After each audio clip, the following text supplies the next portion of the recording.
Burt Reynolds was a one-of-a-kind. With his charm and that mischievous grin, he never failed to make the ladies swoon. In his 2015 memoir, Reynolds wrote that he always wanted to experience everything and go down swinging. It's been years since Burt Reynolds, the king of cool, the mustached icon of Hollywood's golden age, passed away. But what investigators just uncovered beneath his old Florida estate has everyone talking again. A discovery so disturbing, even those closest to him can't believe it's real.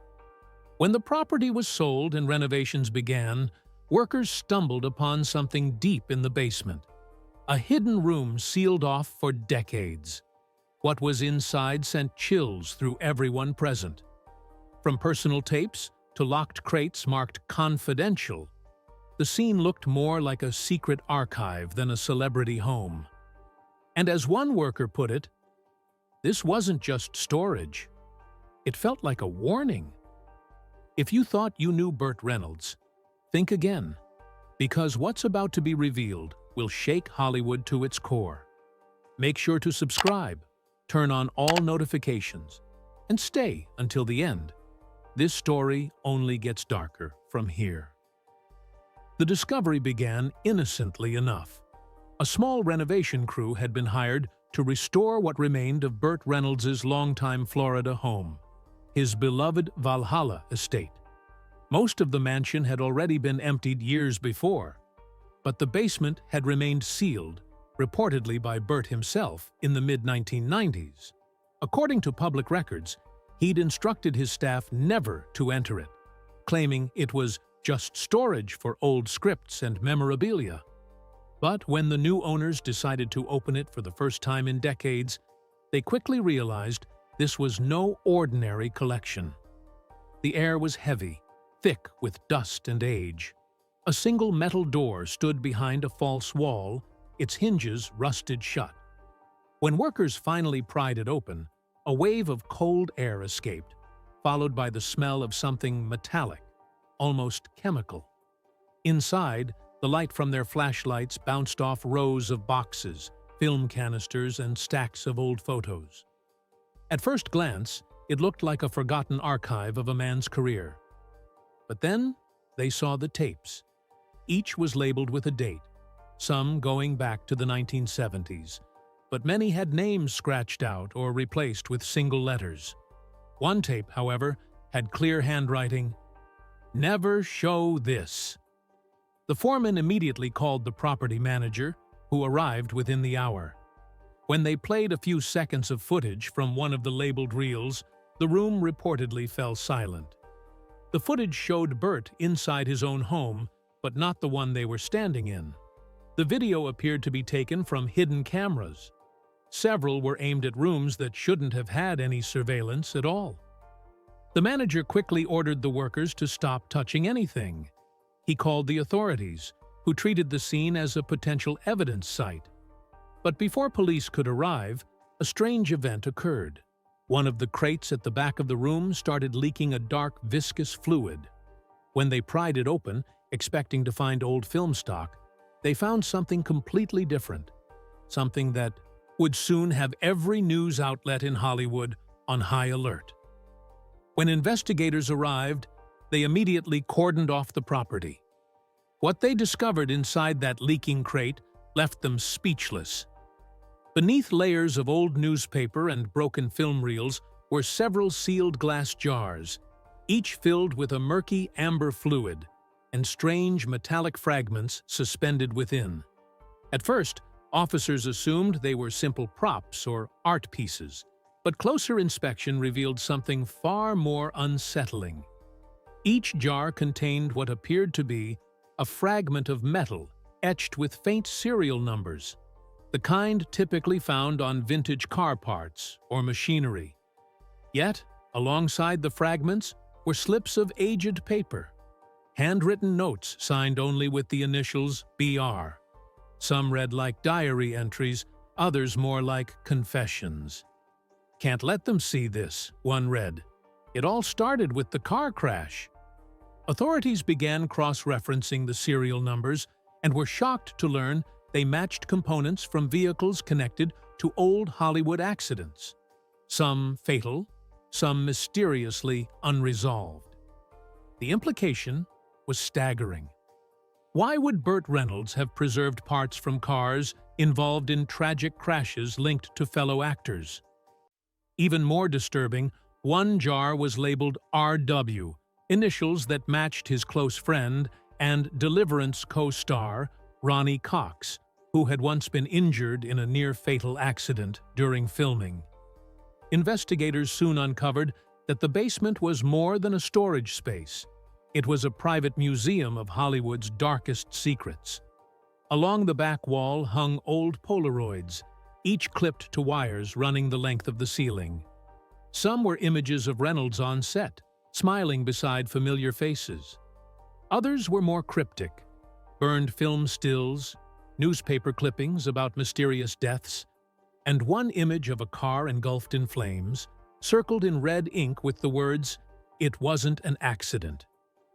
The deeper investigators looked, the more the story shifted from curiosity to fear. A detective who spoke off the record described the basement as a shrine to the things Hollywood tried to bury.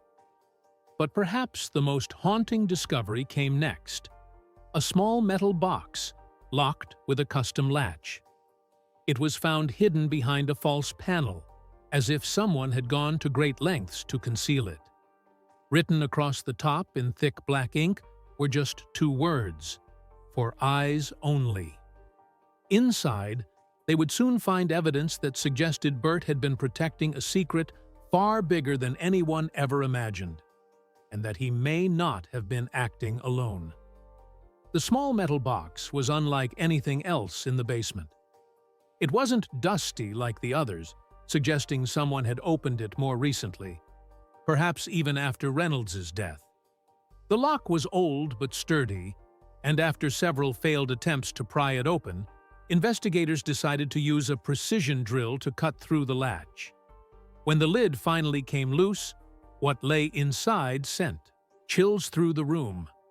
There were 3 envelopes, each sealed in wax with the initials BR and marked "Private, Do Not Destroy." Alongside them was a cassette recorder and a single labeled tape: "Confession, 1989." The handwriting unmistakably matched Burt Reynolds' signature. Agents carefully bagged the evidence, and the tape was later played in a secure room. On it, Burt's unmistakable voice echoed through the static. "If you're hearing this," he began, "it means the truth finally came out. And maybe that's a good thing. Or maybe it's the end of everything I tried to protect."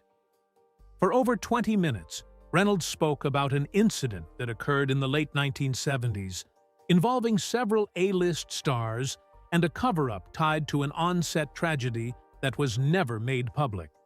He never said names outright, but his words hinted at something massive: a studio scandal involving money laundering, falsified death reports, and secret insurance claims. "They said to keep the tapes safe," he whispered, "and if anything happened to me, someone would come for them. But nobody ever did." Then, abruptly, the tape ended with a loud click, as though cut off intentionally. What unsettled the team even more was that the envelopes contained not letters, but photographs. Some appeared to be taken from security cameras, others from movie sets in dimly lit, unmarked locations. In the background of one photo, a man with a distinct mustache, identical to Burt's, stood beside a wrecked car under a tarp. Another image showed a hand holding a film reel labeled "Evidence Copy." There were also receipts, thousands of dollars spent in cash, tied to film restoration labs and shipping companies that no longer existed. To investigators, it painted a chilling picture. Burt Reynolds had been hiding more than memorabilia. He had been archiving proof of something, and maybe someone, Hollywood had wanted erased. As news of the discovery began to leak, fans gathered outside the estate, demanding answers. The sheriff's office refused to comment, only confirming that potentially sensitive historical materials were under federal review. But whispers spread fast, and soon one name surfaced repeatedly among those who once worked with Reynolds, a name that, if true, could connect this discovery to one of the most tragic events in Hollywood history. The name that kept surfacing was Sally Field. She had been Burt Reynolds' longtime love, his co-star, and according to close friends, the only person he ever truly trusted. When word reached her that investigators had uncovered secret tapes and letters in Burt's old basement, her reaction was immediate. She requested privacy, but later told a confidant that Burt was protecting something, not hiding it. Those words fueled even more speculation. What exactly had Reynolds been protecting? And from whom? According to one of the investigators, who later spoke anonymously, several of the letters found in the envelopes referenced a vault and a debt owed in blood. The tone shifted between guilt and fear, suggesting Burt had carried a burden for decades. What's worse, tucked inside the third envelope was a faded piece of film stock spliced from a 1970s reel. Experts quickly identified it as 16mm film from a production that was never officially released. A project Burt had shot privately between major films, known only by insiders as the Canyon. The footage showed a group of men gathered in the desert around a burning vehicle. One of them, unmistakably Burt, was holding a clipboard. The camera panned briefly toward the wreck, and there appeared to be someone inside. Authorities initially believed it was staged, but when the frame was digitally restored, they noticed details that didn't add up. The fire's intensity, the smoke pattern, the visible terror on one of the bystanders' faces. It all looked real. Suddenly, the narrative surrounding Burt Reynolds' past began to change. Was this a lost film scene, or footage of an actual incident covered up decades ago? Hollywood insiders began whispering about a night in 1976 when production on a major film abruptly shut down, citing crew injuries that were never fully explained. If this tape was connected, it meant Reynolds might have possessed evidence of something catastrophic, something he'd buried beneath his own home out of guilt or fear. But as the investigation continued, an even darker discovery emerged. Hidden in a second chamber behind the original basement wall was a safe, partially collapsed under concrete. It was retrieved after several days of excavation. Inside were dozens of rolled-up photographs preserved in airtight tubes. Some showed Reynolds in candid moments, smiling, directing, working on set, but others looked like surveillance photos taken without consent. In one, Burt appeared to be meeting with an unidentified man in a parking lot at night, exchanging what looked like film reels.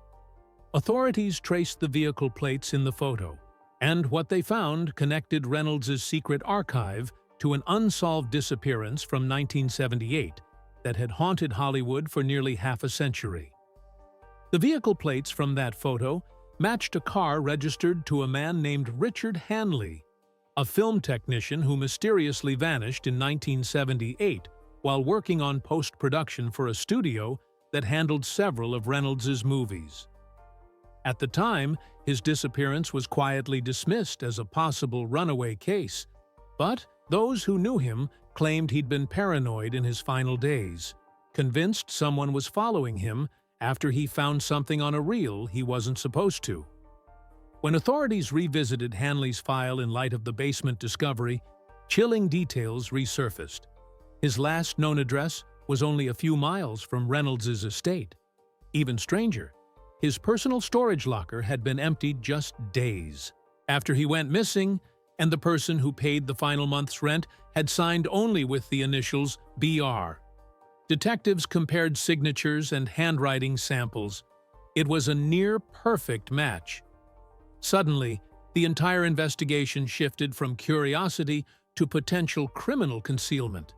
But before law enforcement could obtain a search warrant for related properties, the FBI intervened. Federal agents sealed the basement, confiscated all materials and issued a gag order on those involved, citing national interest in preserving cultural artifacts.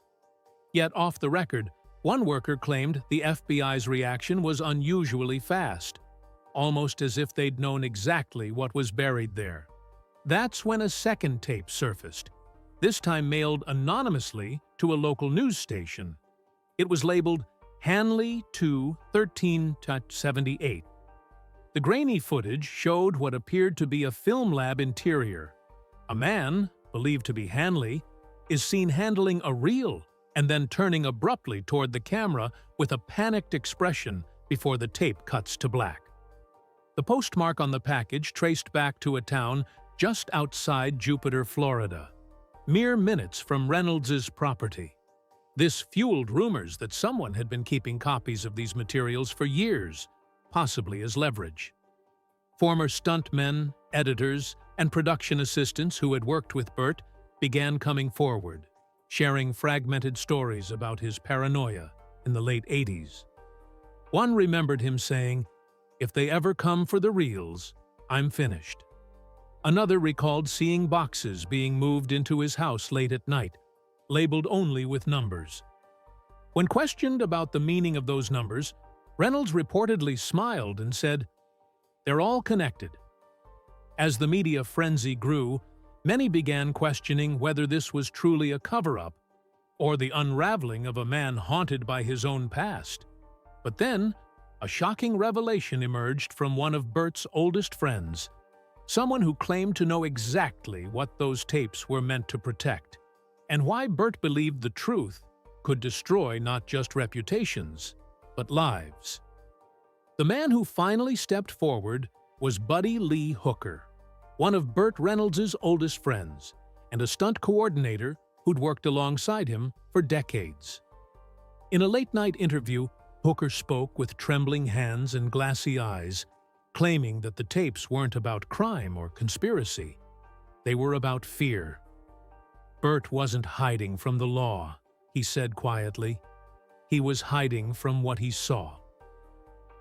According to Hooker, the story began on the set of an unreleased project in 1976, a film abandoned halfway through production after an accident that killed a crew member. Official reports blamed faulty pyrotechnics, but Hooker insists that explanation was a lie. He described a night scene filmed in the desert where a stunt explosion went wrong. The crew rushed to help, but something was wrong with the body. They said it didn't burn like flesh. Burt reportedly ordered the cameras to stop rolling, but one kept filming. What they captured, Hooker claimed, was something that looked human, but wasn't. That's when Burt changed, he said. He started drinking heavier, acting paranoid, talking about shadows in the industry that didn't want people to know what was buried out there. Hooker also revealed that Reynolds kept the footage as proof, storing it in that basement vault after receiving threats to destroy it. "He told me once," Hooker said, "they think fame makes you untouchable.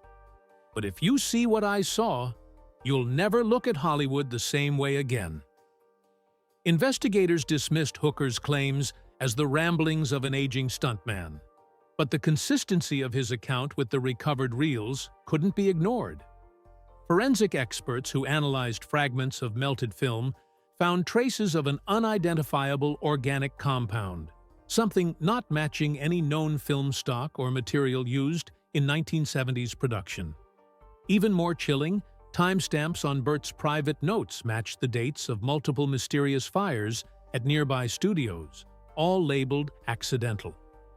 By now, public opinion had split in two. Those who believed Reynolds was guarding evidence of something supernatural, and those who thought he was protecting victims of a Hollywood cover-up. But when Hooker was asked if he'd ever seen the footage himself, he shook his head. "No," he said. "Burt made me swear never to watch it.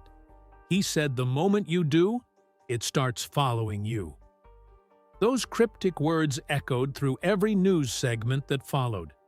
The implication was terrifying. What if the real secret in Burt Reynolds' basement wasn't about crime or scandal, but something far more unexplainable, something that haunted him to his final days and still might not be gone. After Hooker's interview, media outlets were torn between disbelief and hysteria. What started as a story about a forgotten basement had evolved into whispers of a supernatural conspiracy, one involving the most recognizable face in Hollywood history. Yet behind all the headlines and speculation, there were cold, traceable facts investigators couldn't ignore. The autopsy report from Burt Reynolds' death listed cardiac arrest as the official cause, but friends later claimed he'd spent his final weeks speaking of unfinished business, and that they'll come for the reals when I'm gone. When his estate manager was questioned, she confirmed that Burt had ordered multiple security cameras to be installed near the basement door just months before his passing, even though no one else had been allowed down there for decades. Stranger still, those cameras went offline the night before his death. That detail alone reignited the investigation. Experts reviewing the original tapes discovered faint, distorted audio beneath Burt's voice in the 1989 recording. A whispering sound not tied to any background, noise, or microphone feedback. When filtered through digital enhancement, the words "turn it off" could be heard repeating 3 times before the tape cut. The audio engineers described the voice as neither male nor female, its tone unnatural, almost metallic. Fans and skeptics alike began drawing eerie parallels between Burt's secret footage, the lost 1976 film, and several other mysterious Hollywood disappearances during that decade, including editors and stuntmen who'd worked on projects that suddenly shut down. It was as though a thread connected every strange loss, and Reynolds had spent decades trying to piece it together in silence. But perhaps the most disturbing revelation came when forensic teams discovered a final crate wedged behind a collapsed beam. Inside were 2 film reels labeled simply "The Canyon Final Cut" and a handwritten note. If you're watching this, it's already too late. No one has confirmed whether the footage has ever been publicly viewed, but reports claim it was immediately seized by federal authorities and moved to an undisclosed location. To this day, no record of its existence appears in official archives. Those close to Burt say that in his final months, he'd grown increasingly withdrawn, often staring at his television with the volume off, whispering to himself about unfinished scenes and a promise not kept. Some believe it was guilt. Others believe it was terror. Whatever he saw, whatever he filmed, it followed him to his grave, and may still be locked away, waiting for the wrong hands to open it again. After months of investigation, the official statement finally came, but it only deepened the mystery. Authorities declared that no criminal evidence was found in Burt Reynolds' basement, dismissing the entire case as personal storage of historical materials. Yet everyone who had seen what was inside knew that wasn't the full story. Workers who had entered the basement refused to return, claiming that after the FBI sealed it, strange noises could be heard beneath the floor. Metallic scraping, faint murmurs, sometimes even laughter when no one else was around.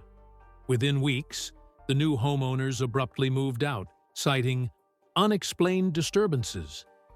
The estate now sits empty, its windows covered, the basement door welded shut. Those who drive past at night say a faint light still flickers from beneath the foundation, as though a projector somewhere down there still runs on an endless loop. Meanwhile, digital archives of Burt's films began showing subtle distortions, frames out of order, brief flashes of faces that weren't part of the original footage. Experts dismissed them as data corruption, but fans noticed something unnerving. Every glitch appeared near moments in which Burt looked directly into the camera, as if trying to warn someone.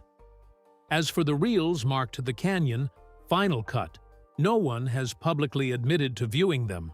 Some claim they were destroyed. Others insist they were moved to a private government vault known for storing sensitive media. But one former studio archivist told a documentary crew that a duplicate copy had surfaced online for a brief moment, before being scrubbed from every platform within minutes. It wasn't what you'd expect, he said. It wasn't horror. It was something trying to imitate horror, something that wanted to be seen. Decades after his rise to fame, Burt Reynolds remains a symbol of charm, confidence, and Hollywood grandeur. Yet now, he's also the center of a chilling legend, a man who may have stumbled onto something the industry was never meant to reveal. Whether the truth lies in that hidden footage or the shadows that followed him, one thing is certain. Whatever they found in Burt Reynolds' basement was never meant to be uncovered. And perhaps some secrets are best left buried.